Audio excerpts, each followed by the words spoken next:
Welcome to Windows of Wealth. We're back with another episode, your financial wellness show woven with lifestyles told by prominent individuals. Today, we have none other than Mrs. Patty Karuaihe-Martin.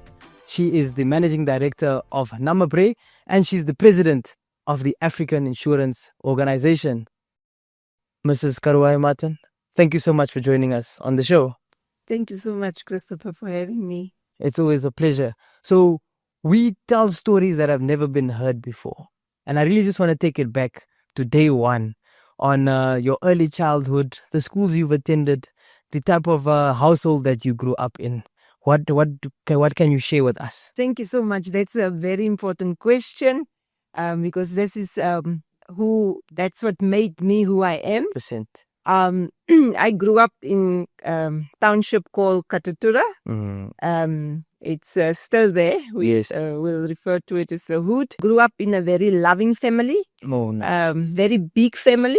My sisters and brothers, my direct sisters and brothers, we were around 11. Sure. Nice. Of whom I'm number 10. So I'm the youngest of the... Oh, so you're also out of the last born. Yeah. So my childhood was... where I can just relate to a very, very good childhood. My mom and dad, they were there setting the example for us. Oh, nice. They were having businesses. So we were very much from a very young age involved in being part of the business. Obviously, being the youngest. Yeah. My sister will tell you that at the age of 5 or 6, I was already in the shop. Oh, wow. Standing on the crates, just selling the sweets and counting. Yes. Yeah, so from a very young age, entrepreneurial spirit has been developed. And I can, maybe on the one hand, it was very good. And on the other hand, it also had its challenges. Yes. So at the age of 12, unfortunately, my dad passed away. Oh, sorry. And we had to then, and like being the youngest, my younger sister, my bigger sisters and brothers, they were already out of the house. So I myself and my younger brother and maybe one or two of my sisters that was still in the business. Yeah. They had to step in together with ourselves. To run the business. Yeah. So at a very young age, I was working on looking at balance sheets, exactly. looking at income statements. So the accounting part of you really just kicked in very early. Yes. Oh, wow. Looking at overdrafts. Yeah. So that was actually maybe that time not so good as a youngster. But I can say I've learned a lot from that experience and I've carried it through my whole business life. And I think it has also set how I do things and how I plan and how I I've used those skills up to now. I think I can look back and say it was worthwhile. That's so inspirational. Tell me, as you were 12 years old and so on, what type of character did you have as a child, if I may ask? My sister always say I'm a child prodigy. From a very young age, I always wanted to achieve. I always wanted to do my best. Yes. I can recall the one or two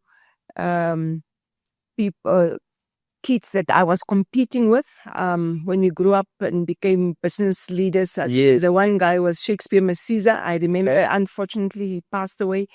And he became a lawyer, but the two of us, it was like either he comes first or he comes first, and I will go home and cry.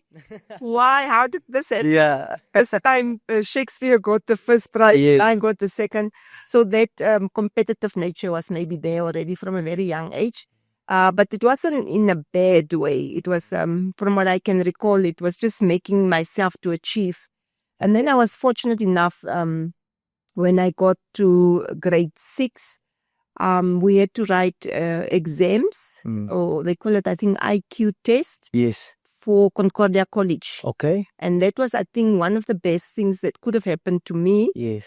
Because that was a special school. Because Concordia was a top school back in the day, right? Top government school. Right? Absolutely. Top government school for previously disadvantaged students. And it has really brought us today, when you look back, quite many of us have achieved, who got through that system. Exactly. You can mention many of us that gotten that opportunity. So when I joined Concordia College, I had to learn a different part of myself that I actually, I'm even a more top achiever than I thought I was. Exactly, because now you've got the right structures in place to Yes. actually achieve, Absolutely. and you just took it through. Tell me more about your educational background and career at Concordia.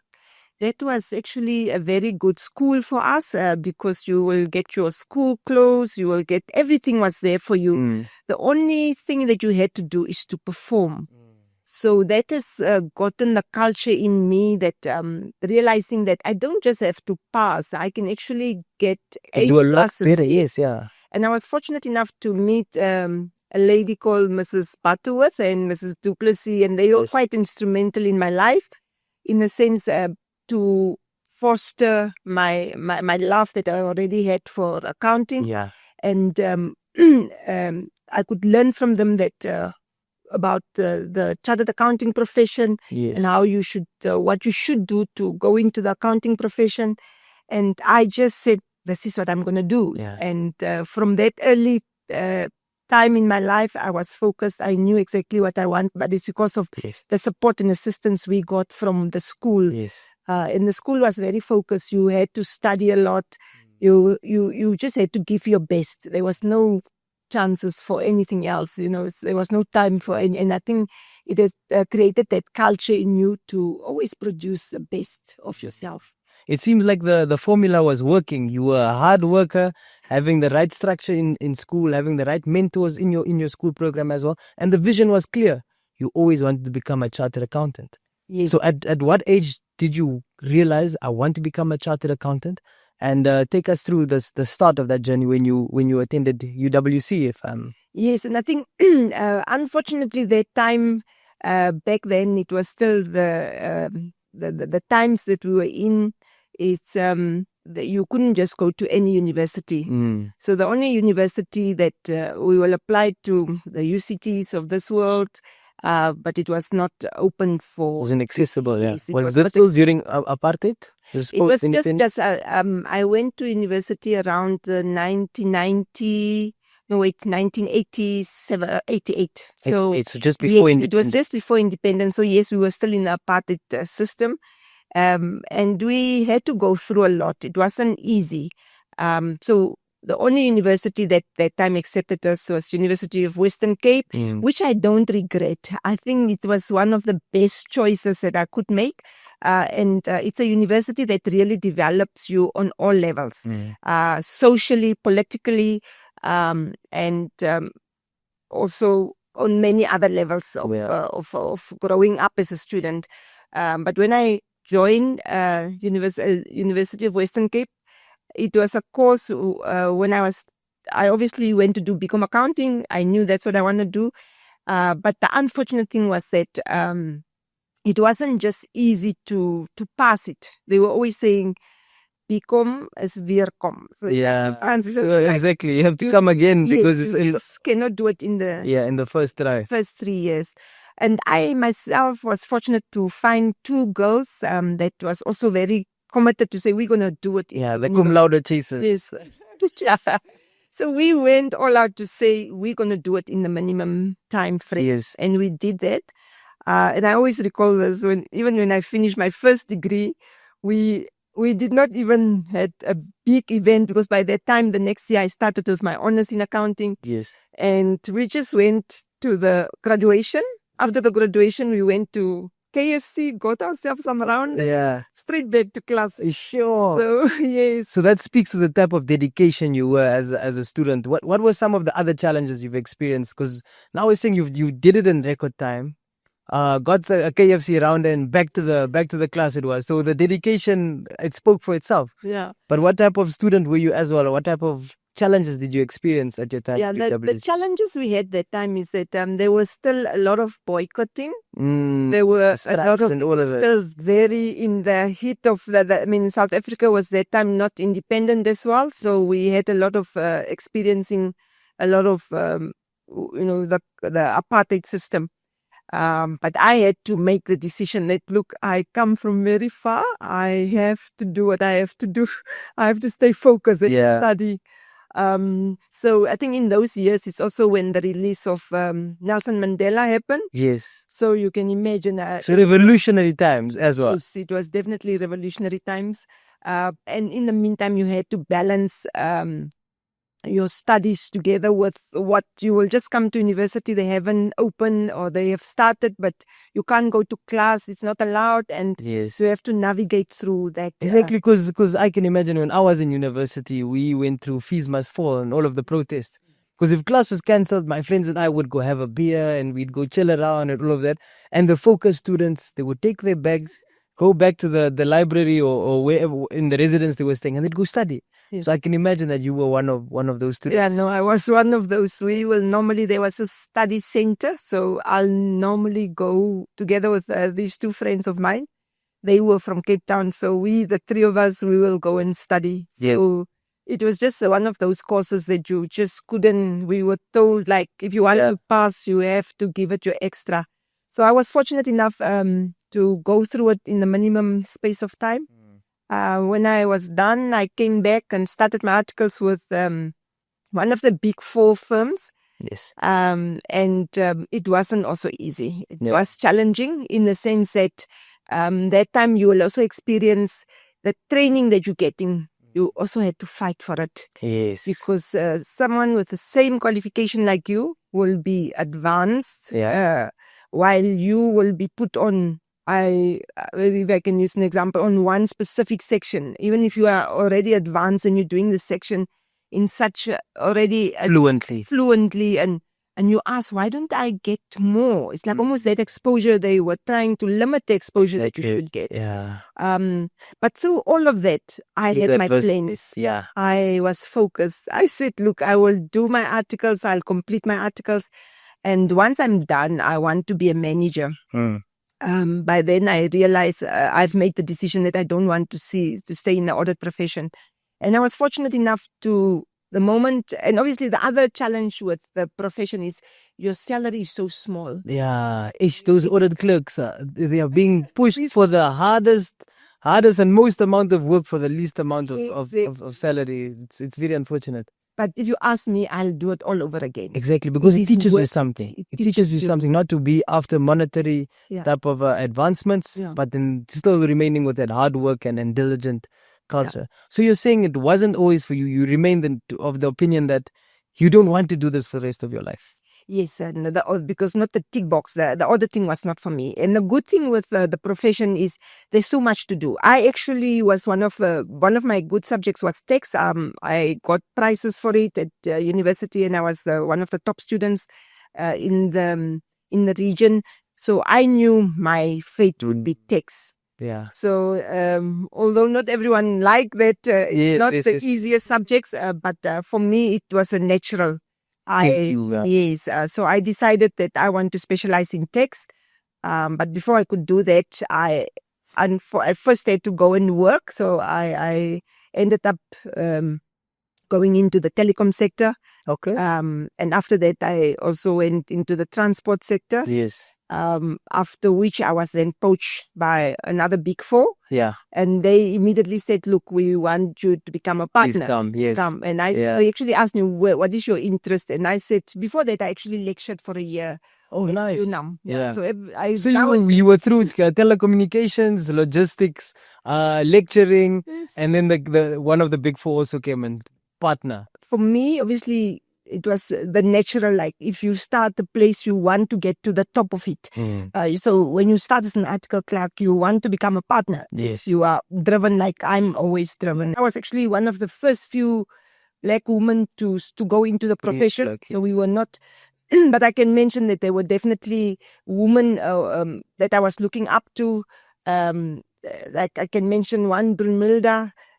She was a CA, so I was looking up to her, and she was very supportive. So there were people like that you could look up to, and you say, wow, one day I also want to be like them. It's a profession that you want to get to the top. Between when you left as an audit clerk and going to telecommunications, lecturing, logistics, at what age, more or less, did this offer come for you to be partner? I was fortunate enough by the time I think I turned 30, 31. I was poached back into the profession, but I immediately also knew I don't want to do the audit line. I wanted to do tax. And so I joined the tax firm. And when I joined also the partner, they were asking, what do you want? And he first almost offered me, the position he offered me was like so very junior. And I said to him, look, after I have all these years experience, you're not looking for me. I'm not that person. Exactly. I'm sorry, I'm not going to take it. Yeah. And then he came back and said, okay, but what do you want? So I said, yes, for me to start in this company, I should at least definitely start as a senior manager. I'm ready for it. And from there, then I can work myself up to partner. Yeah. And I started, and then within the space of 2 years, I became a partner. Yes. So a tax partner, and which was quite proud moments. And we have built, I then built the indirect tax practice from a one-man show to where we currently, it's one of the biggest practices in the country. That time I left, we were close to maybe 15. Sure, nice. So yes, and we were also 2 partners, and so it has grown quite well. And we have also developed a tax academy that to train other previously disadvantaged tax experts, or like it was a field that was just not open to us. And we created that avenue to train and to make sure that people come into the profession, become tax experts, and they can also go to other companies. And today we can proudly say that it's a service line that is still there, and many people are coming through. Just giving back to the community. Yeah. That's very inspirational, very delightful. If I can take it back. So now you're at the age, not even 35 yet. You're made one of the tax partners at one of the big 4 firms. Let's talk about during the time where you're an audit clerk and navigating all of these occupations, fostering the necessary relationships for them to get back to you and be like, okay, fine, we want you to become audit partner. Tell me about the people that played an influential role in your career, and what are the key things that stood out for you to achieve what you achieved, other than just putting your head down and working, because I believe that's largely that has to do with the majority of it. But what about fostering the necessary relationships and just moving strategically in a world that was designed at the time to be against you? No, I think definitely it is very important to have a sponsor. I didn't know the term back then, but when my son recently also joined the legal profession, he gave me the title, the name. I said, okay, I knew you need someone to promote you or to assist you in your career, or a coach.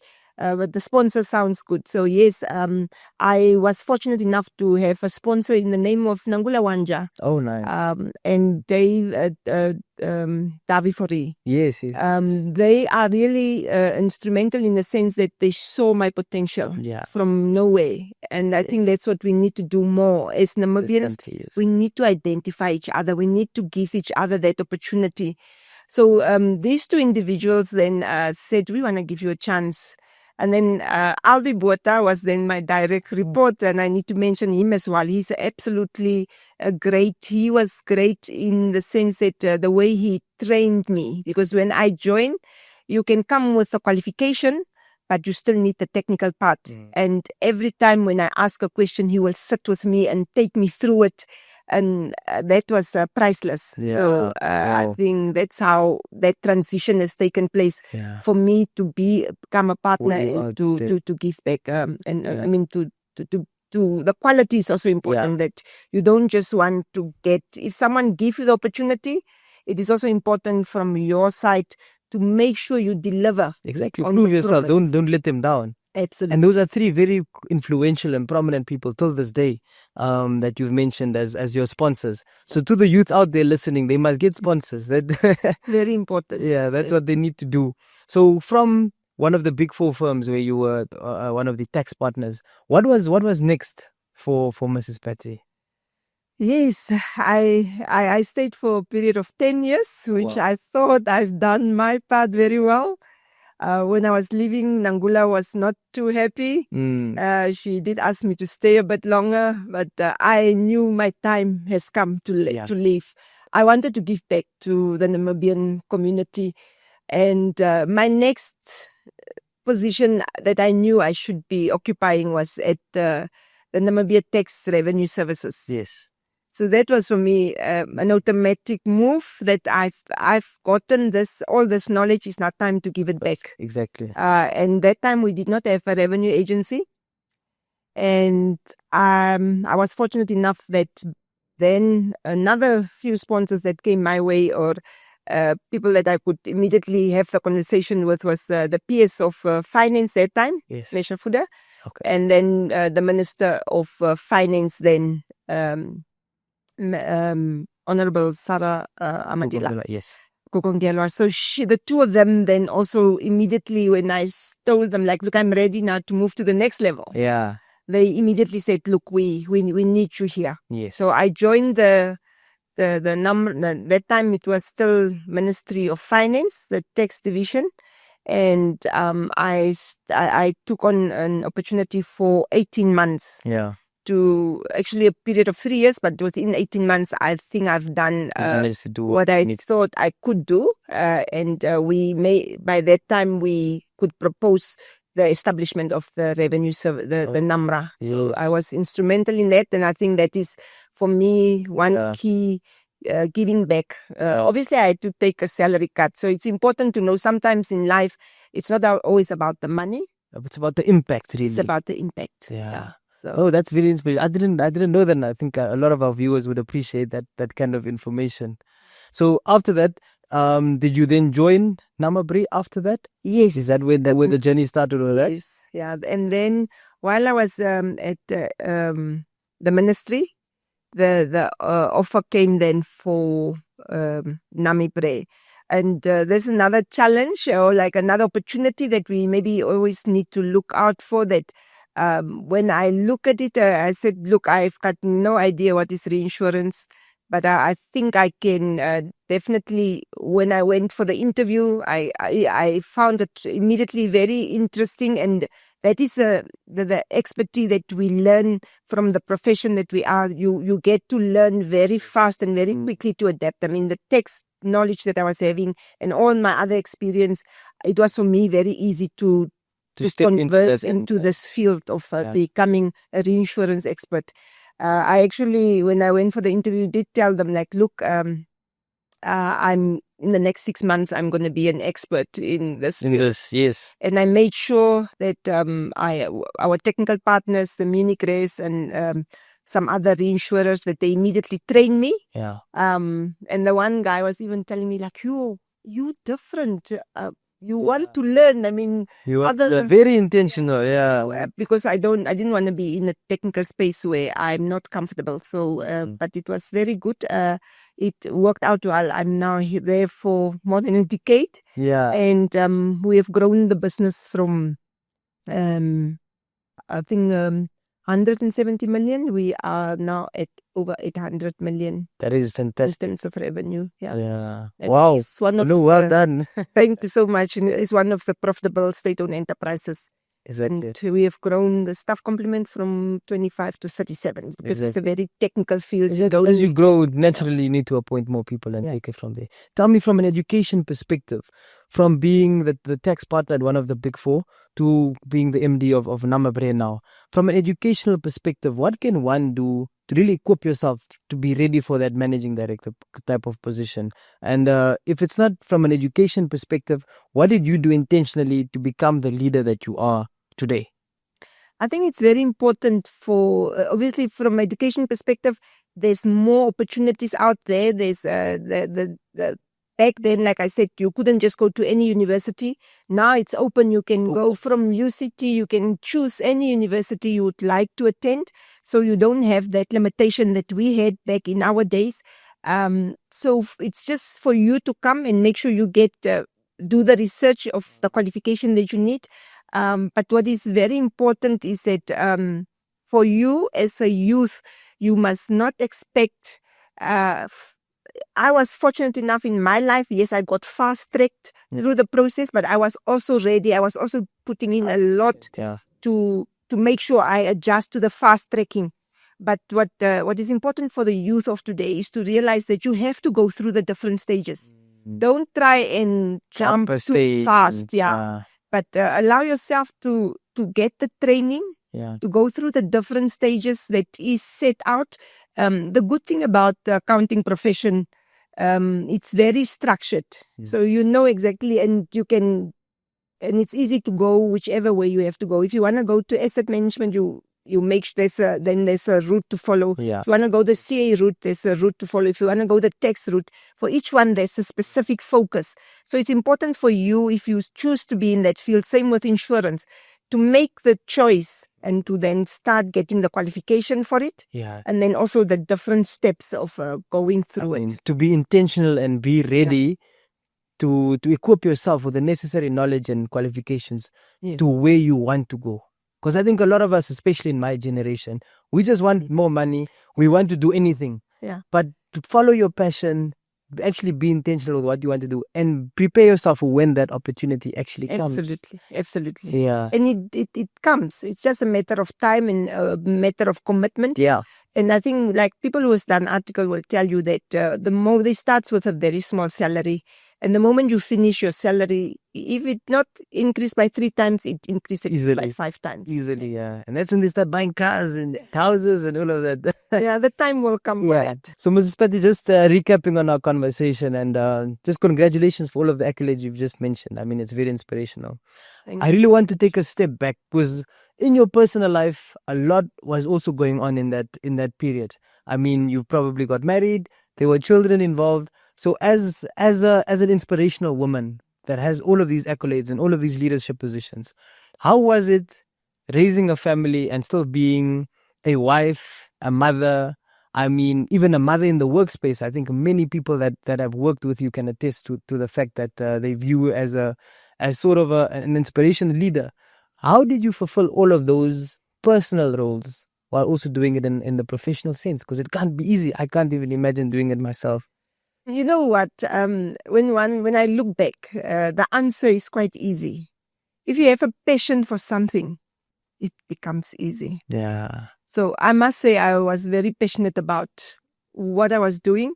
Yeah. And like you've heard, I was counting numbers from a very young age. Yeah. Actually, my current manager of finance, he doesn't want to give me the budget number before he's sure, because he say when he relays number, I don't forget. When you have that passion, that you do what you want to do. Yes. And then secondly, what was obviously I can't do it alone. Yes, my husband must get the credit. He was there for, I think we are not together, and you can't remember the years anymore. I think around 33 years married, but we've been together since we met each other at Concordia College. Really? Yeah. Wow. So over this year is almost 40 years. Yeah. So I think you need, but one person I cannot leave out who has made this possible for me. It's my house manager. She's also with me for almost close to 35 years. Meme, yes. Yeah. Hello, Meme. So Meme has been instrumental in this whole journey of going through this life journey. Yeah. And she has been there looking after, taking care of my children. They actually take her as a mother. As a mother as well. Yes. When they graduate, the first person that has to book a ticket is Meme. Also. So yes, you need a support system. Yeah. You cannot do it alone. But you also need commitment and a goal setting from yourself. You need to be patient. You must not also pace yourself. Because what I can recall while I was doing my articles, I got pregnant with my son. Yeah. And I immediately had to extend my article years. Yeah. So I had to do 3 years, 6 months instead of the normal 3 years. Yeah. But so you need to understand sometimes in life things will happen that it's out of your hands. Yeah. But my children, I think I'm very fortunate to have had them quite close to each other, all 3 of them. And it wasn't always planned, but it just sometimes happened that way. But like I had a supportive husband that supported me through the journey of raising the children. But it's very important to keep that balancing act. I am I'm a Cancer, and I think that is I'm a natural nurturer. So my children come so naturally to me that I had to take care of them. Yeah. Didn't feel like a job at all. It wasn't like a job. And even your job itself didn't feel like a job at all, because everything is just your passion. So that's why it comes so naturally, flowing so easily and so on. That is fantastic. Yeah. Mrs. Patty, so as our viewers know at home as well, at PSG Wealth, our primary source of business and our primary business is wealth management. So creating the future millionaires of tomorrow and managing the current millions of today. And it would be unjust if we don't speak about wealth creation from a certain perspective. So if I can just get your opinion on how you manage your wealth now versus when you were an auditing clerk. What changed throughout, let's say, the past years, having the different positions, and how do you go about it now, and what's your view on it now versus what it was back then? I have to go a bit further down and bring this perspective in that I was fortunate enough to have had a mum.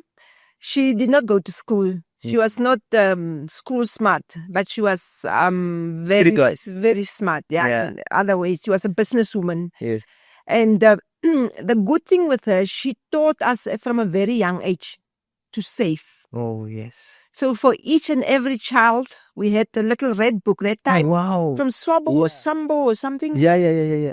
So each one of us had that little book. Every month, she will go to the bank, put money in for each one of her children. Yeah. And also for each one of her, she had a lot of extended children that she was taking care of. Exactly. Each one of them also got it. Yeah. So what she then did, she will save this money, and when you have to go to university or at some age, it's some time in your life, she hands it over to you. Yeah.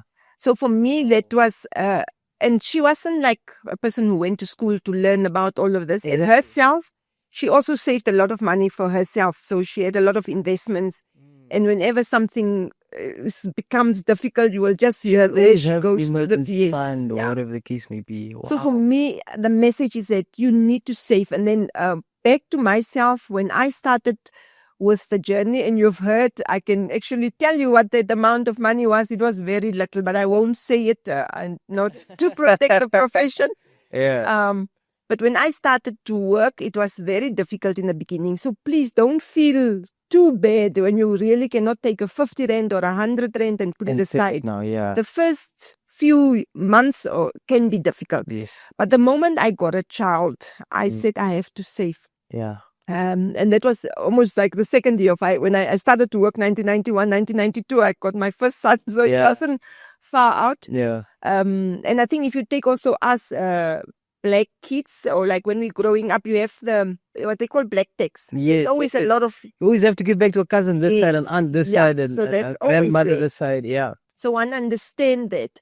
But it's very important to just start. So what I did with that small meager salary of article clerk, I immediately started to save for my children. Like each one I opened for them. Wow, just whether the same what my mom did. Yes. Very small. I can't even recall. Maybe a 50 rand or 100. Yeah. It was very small. And just starting small, and then as soon as it builds up to something substantial, compounding interest takes its effect. Absolutely. And as I go, the good thing, it was in such a fashion that as my salary was growing, the installment increased. Was also just increasing. And I could proudly, when at the stage that my children were going to university, I was able to take care of them, myself and my husband, but I was then able to give that for them as an investment. Oh, yes. So you take this money and you have it as your investment. So also to teach them how to continue saving and how to continue. So when they have children, they can instill the same values. Can do the same, yeah. So my children is also learn and also instill the values of you cannot just get money for nothing. You need to, so they will get small pocket money. They were fortunate to be at a school where the kids get a bit more pocket money than what they were getting. But so it teaches you to become streetwise, so or smart in terms of investment. So what I would say, yes, when you start, don't now want to invest all your money because, like I said, you might have other challenges. But as you grow into your position within a year, within a very fast pace, get yourself to that where you need to start investing very small. It doesn't have to be too big, but invest, because as I'm not turning the age, and the other thing that I always was saying, yo, we are paying all this money and it's still 30 years to go before retirement. Yeah. It's still so far. Yeah. Now, when I start looking at back and I said, what, only 5 years Yeah. retirement or 3 years to retire? It's like, Yeah. what? It's it has changed. The time really flies as well, yes, right? the time flies. So what my message would be is that it's very important to save. It's very important to look at the avenues and the options that are there for you to save in whatever possible way. And also it's important for you to do your planning. What I've always tell people is that when you look at, there's normally 5 core values that I have in terms of looking at your finances, looking Yes. at your spirituality, 2 others as well. But the one on the finances, and then rate each one of them as to what stage you are. Exactly. Out of 5. Rate them out of 5. 5, yeah. Yes. I normally say maybe even out of 10 if you want to give it a bigger number. Yeah. But 5 is still very good. And then you say to yourself, look, where am I currently? Am I having lots of overdrafts? Because you can also be very overwhelmed. I think the school systems don't teach us that well. It's like when you start working and now everyone is giving you all these credit cards, overdrafts. Yeah, I know that. You get into it. Yeah. So be careful. So when you start to work, be sensible to say, do I really need this or do I want this? So it's very important to have that self-discipline. It's not easy. It is not. But I think when you start getting into it, you will be very happy as the years are coming. Yeah. So don't be harsh on yourself and avoid peer pressure because you saw someone bought new shoes, you also want new shoes. Someone drives the GTI, you want to buy You the also want the GTI. GTI. So those are the challenges that you need to look out for to say, how do I keep myself in the space that I can afford? Exactly. It's not easy. Maybe it's, but from my experience that I would say is that I was fortunate enough to grow. What my lessons that I take is that try not to buy too much. If you try and just limit yourself. yeah, my lecturer actually at university used to tell us that one day you will earn a lot of money. And that motivate us now a little bit to be in this profession. And to have And when you delayed start- gratification, yes. Yeah. But now when you start, you got this small salary. Like, what was this? What was he talking You was about? lying, but this lecturer. But yes, as you grow, it grows, and then the profession do take care of your salary as well. But it's also important for yourself to say, while my salary is small, let me also keep my life standard there. Exactly. I That's what don't many people now start understand. Yeah. focusing on, but he said tomorrow I'll earn 50,000. Yeah. But I'm only earning now 1,000 rand. So Yes, let me yes. keep to this so that you grow into it. Yeah. So you don't need to buy those expensive things if you can't You afford. can't afford it, really. And I think it's a lifestyle problem we have in Namibia, where we really want the expensive things, we want the nice things, Yeah. and we don't really ask ourselves, can we afford it? Yeah. And I think not everyone, especially let's say with the lenders who give the money, they don't necessarily look at it from an affordability perspective, just to say that is there enough money for us to take to give this person what they want and not what they need. And I think it's a tricky space. But while we're on that, because obviously the investment management space in the Namibian climate has also changed a lot. Yeah. Let's say 25 years ago versus where it is right now. The advice from an investment management perspective and the products that are available, that also changed. Yeah. So how do you handle your investments now versus how you did it back then? Because it must have changed as well because of the product climate, if I can say it like that. So I think, yes, it's very important. Like you're saying now, it obviously when it depends on what you do with your life. In terms of obviously from a business perspective, where did you invest your money? Did you, like in my own space, did I go and spend it on where I can get good dividends?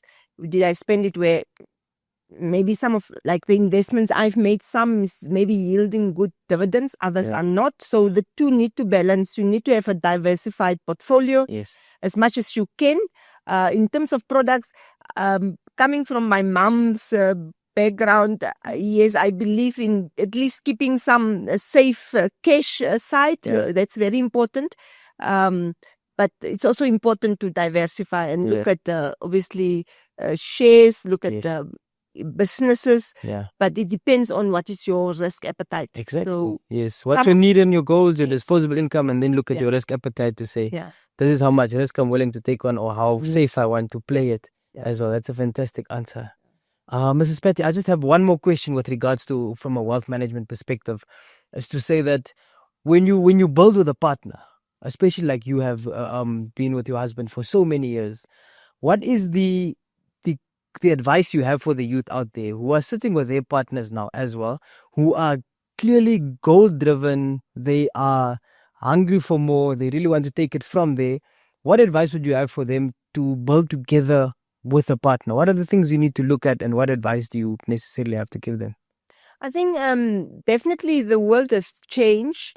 More women are now also at the level of Exactly. I believe we have a lot more women in managerial positions than we did ever before. Yes. So so it could be also that your woman is earning more than yourself.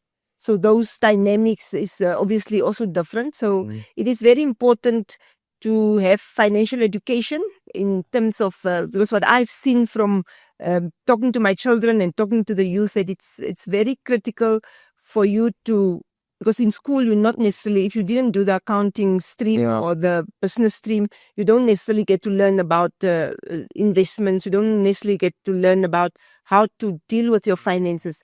So it's very important as a couple, when you come together, to have those couple goals, to say, look, this is what we will put together for, make like a budget of you. This is the expenses that we have as a couple. And then obviously together, depending, you can't say each one must give 50-50. Yeah. What if the one earns more, 70% and 30%, which is fine, because as long as you have that arrangement to say, if I'm contributing more because I'm earning more, then the other person will contribute in a different way. Exactly. In terms of maybe more of the house course, or support more on another avenue. But it's very important for the two of you to discuss and to say, if it comes to the house, how are we paying for the expenses? So that you cannot have those unnecessary fights about, but it's only me contributing and the other person is reckless about their money. So it's very important for the two of you to have that conversation and to be able to talk about it. But it's not always easy, because from where we're coming from, certain men feel like it's a man thing, so that those cultural differences still need to be addressed. So it's not easy.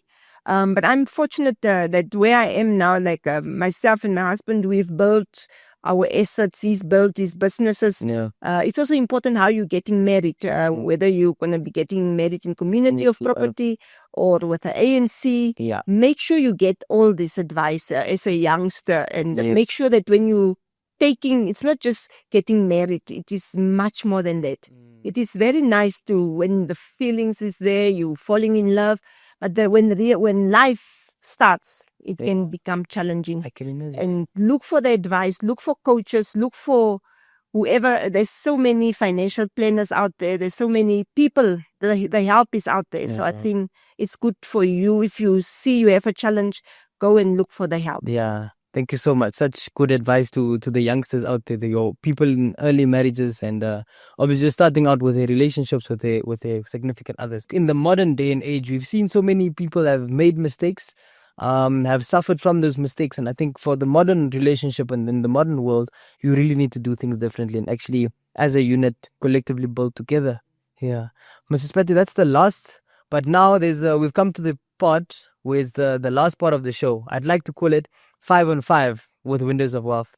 So this is where we ask you 5 random questions, and I'd really like for you to answer it as fast as possible. So whatever comes to your mind, you really just tell us. Are you ready? Yes. So if you were CEO of a fictional company, what would the company do? I think that's for me an easy one, because it's something that it's very close to my heart. Is I will have a charitable trust. Yeah. And this trust is to assist any disadvantage of the entrepreneurs, and in the space that I'm in now, fintechs, insurtechs, as to how to get there's a lot of people that are having the innovation, that are having good ideas, or that are running businesses, but they just need that someone to help them. There's startups, tech startups, emerging market startups. Yes, absolutely. Oh, nice. Okay. So question number 2, if you could teleport to any place in the world, where are you going?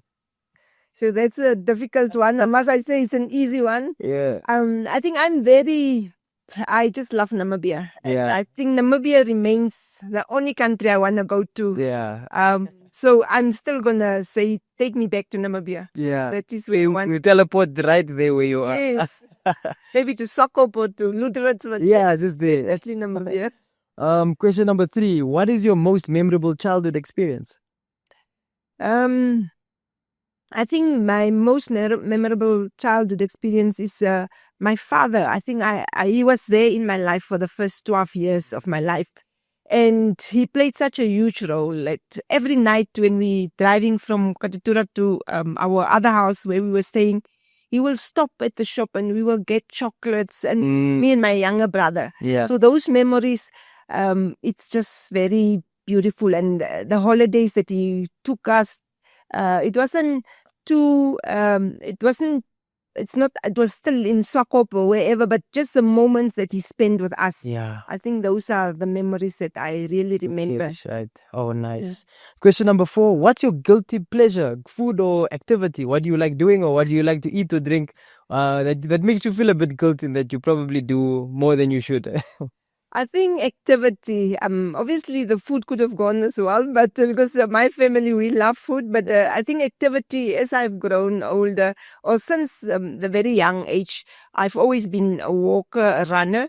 So doing the 2 oceans, that keeps you quite busy, the half marathon. So for me, I like activity and I've gotten my family to also become like that. So all of us are runners on a Saturday evening. Yes. So yes, I think definitely the activity. And we like to do things when we are together. Yeah, lovely. And then the last one, looking back at life, what accomplishment are you most proud of? I know there are many to choose from, but which one would you say really stands out for you? Establishing together with my brother's wife, the JPK Trust Fund, the Johannes Paulus Karuaihe Trust Fund, in legacy for my brother, Judge Karuaihe. That was for me, it's memorable in the sense that we were able to establish this trust fund, Namibian, sponsored by Namibians. And over the last 25 years, we have taken close to 70 to 80 students that are now currently directors. They are legal practitioners. Oh. So that giving back has happened so well. And I think through that, we are living the legacy of my brother. Exactly. And it seems like you're also living the dream of your fictional company, being through the trust. Yes. Yeah, absolutely. Sure. I have to say it's been a pleasure talking to you. Ladies and gentlemen, Mrs. Patty Karuaihe-Martin, thank you so much for being on the show and gracing us with your presence today. Thank you so much, Christopher. It was a pleasure. So our viewers at home, we can't wait to host you next on the next episode of Windows of Wealth. Have a lovely one, and till next time, cheers.